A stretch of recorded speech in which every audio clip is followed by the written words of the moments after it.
Yo, yo, yo, people and patrons of the night. It is your boy, BD. I am the host of the Horror Tavern, and I'm back to do the video that I promised at the end of the last one. So make sure to grab a seat, take a drink, and especially get your floaties, because we're going to be swimming through the limitless ocean that is the horror genre.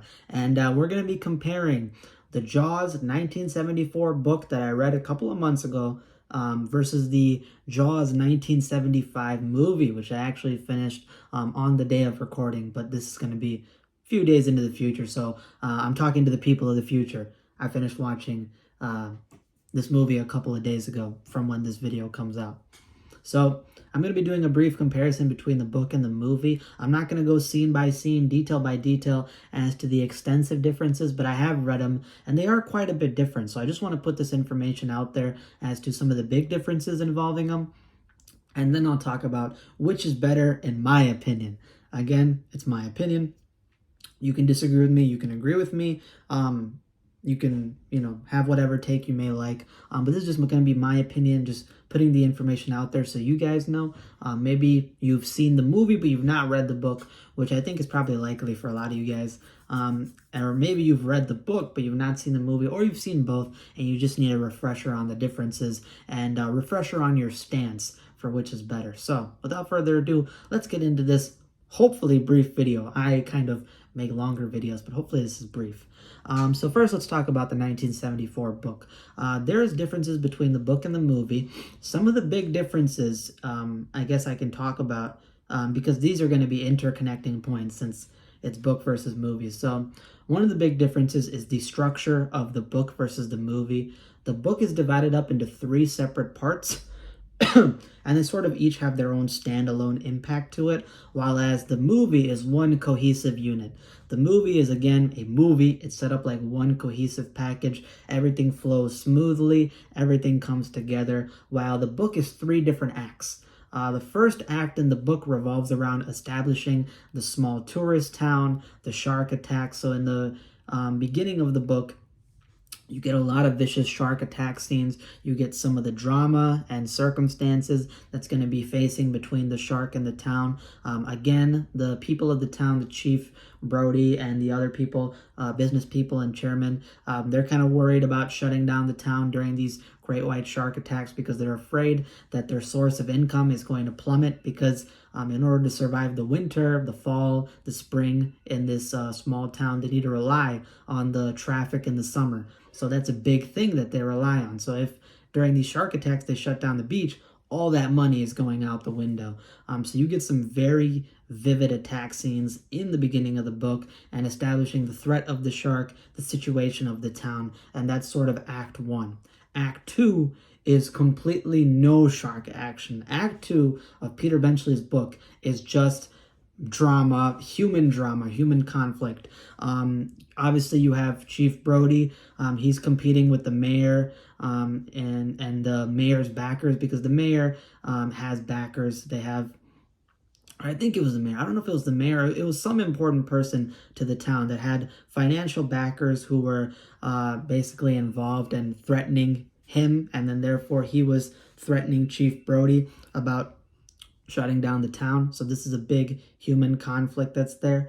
And then you also have a love affair that happens in Chief Brody's life. His wife ends up actually cheating on him with the shark biologist that comes in to assist with this shark case. So you have an entire love affair. You even have some like sexually erotic scene that happens in a restaurant. Very, very different to the movie. And that's sort of Act 2. Just the book is like 300 pages, so the first 100 pages sets up the shark attacks and town dynamic. The second part is this human drama conflict, no shark action. And then the third act is they recruit this veteran fisherman. I think his name is Quinn, as in is it in the movie. But I could be wrong. I don't remember minor details. They get the help of the veteran fisherman, and the veteran fisherman, Chief Brody, and the shark biologist go out into sea on this boat, and they go try to hunt down the shark and kill it because they're tired of all these murders that have been happening and the tension in the town. So that's different to the movie. The movie is one cohesive package. Again, it's just very to the point. there's this small tourist town, there's an attack that happens, then there's an attack that happens on a boy. Chief Brody and the shark biologist get together, and then they immediately start working on figuring out the shark case, finding it. There's more attacks that happen. Then they recruit the fishermen. They all go out on sea, and there's a huge portion of them on sea. So there is really not much town dynamic stuff and human drama as there is in the book. In the book, it focuses a lot more on the human conflict, the town conflict, power dynamics, social dynamics, stuff like that. So you get taken away from a lot of the creature feature action. In fact, in that book, the creature feature action begins and then ends the book, but the middle section is all human. Here, no. In the movie, it's all pretty much focused on the creature feature action.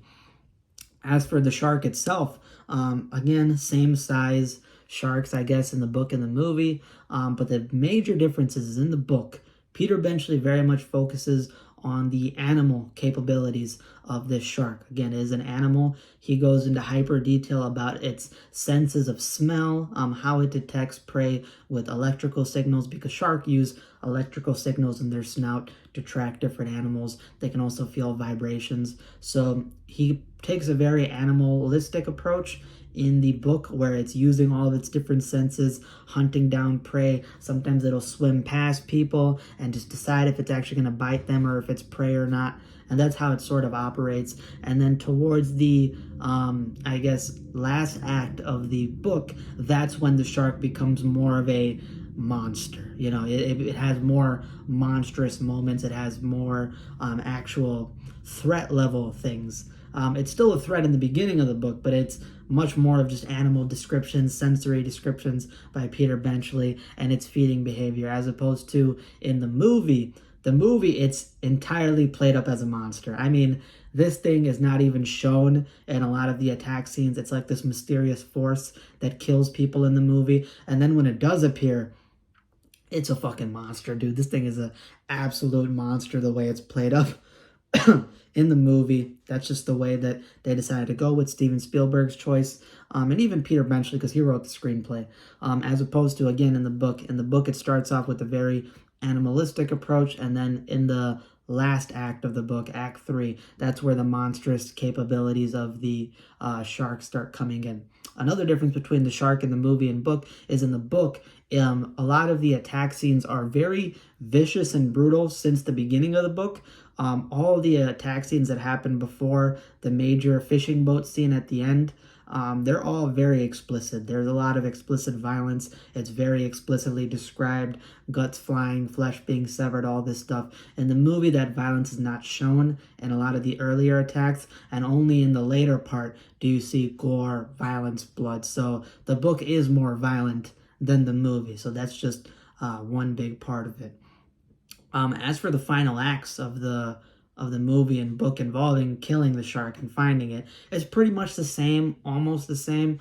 There's more of an adventure feel in the movie, while as in the book, it is, I will admit, the act scene in the book is more horror. Like, it's more thriller, more horror. It's very much played up as a monster, or even you can say like water demon kind of thing in the book, where they very much, you know, there's a scene where the shark is just poking its head out of the water and just staring at them from the boat, while, you know, I think Officer Brody is chumming, and the shark head, this 4-foot wide shark head, just comes up and stares at him with these dark, lifeless eyes, and it's this giant grin, and he says it looks like the face of the devil.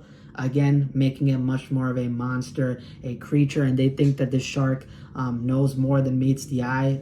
So the third act in that book, the climax scene in the book, is very much demonizing the shark more, as opposed to in the movie, where it's sort of like a Moby Dick, old man and the fisherman kind of thing, where they're trying to catch the shark. Yes, the shark has moments where it acts smarter and it attacks them, especially at the end, but most of the time it's just a game of cat and mouse between the shark and the people in the movie, the main characters, while as in the book, yes, there's a game of cat and mouse, but it's dialed down. It's much more of the shark just being a straight up demon of the ocean.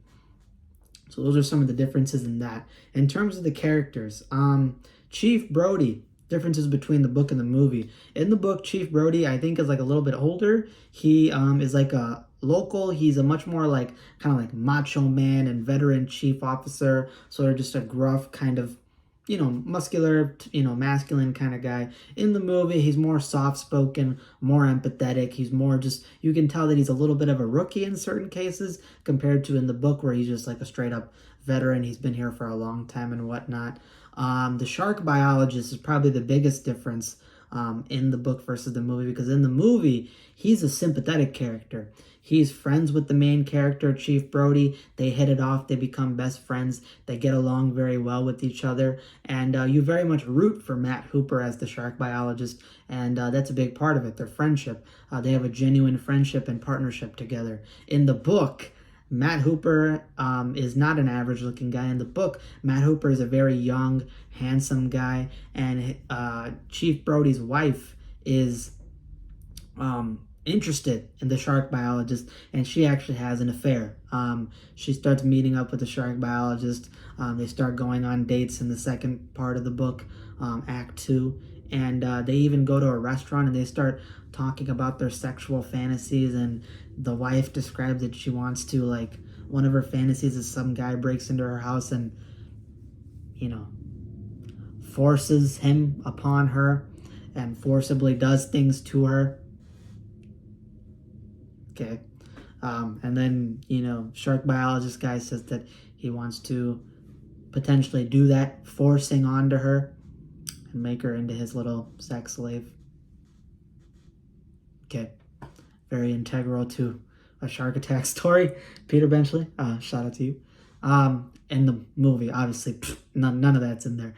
The wife is very loyal in the movie. Matt Hooper is a very sympathetic, cool guy, as opposed to in the book where Chief Brody and the shark biologist are at odds with each other. They have a lot of tension, and then that tension is brought out in the climax when they're hunting the fisherman, or not hunting the shark with the fisherman, which makes the book more chaotic. The book is way more chaotic than the movie. The movie has a sort of like unity to it. It's sort of cohesive, moves together well, while in the book there's a lot more conflict between characters. It helps out the thriller and horror aspect in the later half, but just, it's a lot more drama involved. And the fisherman, Quinn, from the movie versus the book. In the book and the movie, they're pretty much the same. Veteran guys, older guys, demanding higher money to catch the shark.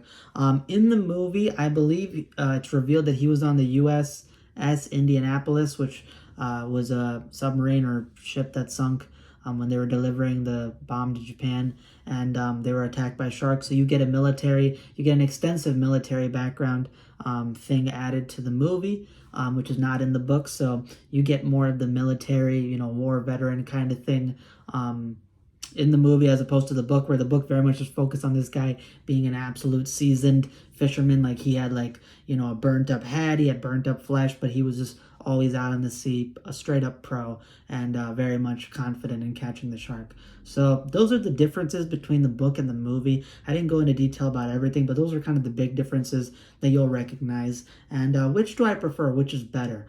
I would say I prefer the movie. The movie is a more cohesive package. It flows through smoothly. Everything sort of feels like it's in the right place. Pacing is good. I like the sympathetic main characters with the shark biologist, and even some of the stuff added to the fisherman Quinn's backstory. Makes you root for him more, makes some of the things that happen to them harder. In the book, there's just a lot of drama involving, Chief Brody, the shark biologist, even Quinn, and there's more deaths that happen of main characters in the book, which is in a way scarier, which I'll talk about. But the movie's just overall better packaged. It's fun. It's just a lot of fun. Feels like an adventure, plus a horror, plus a thriller. And again, the shark is very much played up as a monster in the movie. In the book, it's very much animalistic in the beginning, which, you can respect. And then later in the half, it becomes this demon of the water kind of thing. So I prefer the movie for that. It's just a better package, better paced, just overall tighter frame for the story. And I enjoy that more. So I gave